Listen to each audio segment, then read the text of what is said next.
രക്തദാഹികളായ ഒരു കുടുംബം, ആരുടെയും ശ്രദ്ധയിൽപ്പെടാത്ത ഒരു കേവ്, 1000-ഓളം മരണങ്ങൾ.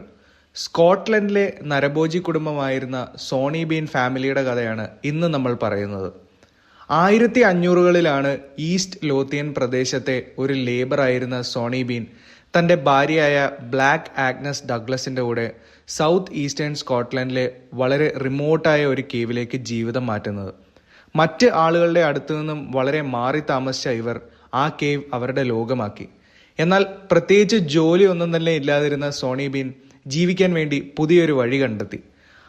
അതുവഴി പോകുന്ന യാത്രക്കാരെ തക്കം നോക്കി കൊലപ്പെടുത്തുക, എന്നിട്ട് അവരുടെ മാംസം ഭക്ഷിക്കുക. 1-2 തവണയല്ല, ഏകദേശം 25 വർഷത്തോളമാണ് ഇത് പിന്നീട് തുടർന്നത്.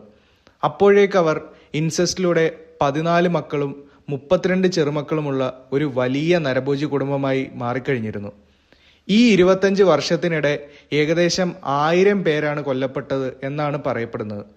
ഒടുവിൽ കിങ് ജെയിംസ് 4 ഈ നരഭോജി കുടുംബത്തിനെ പറ്റി അറിയുകയും അവരുടെ കേവിലേക്ക് ഒരു സൈന്യമായി പോയി സോണി ബീൻ കുടുംബത്തെ മൊത്തമായി നശിപ്പിക്കുകയും ചെയ്തു. എന്നിരുന്നാൽ കൂടി സ്കോട്ടിഷ് ഹൈലാൻഡ്സിനെ അന്ന് ഭീതിയിലാഴ്ത്തിയ സോണി ബീൻ കുടുംബത്തെക്കുറിച്ച് നിങ്ങൾക്ക് എന്തു തോന്നുന്നു?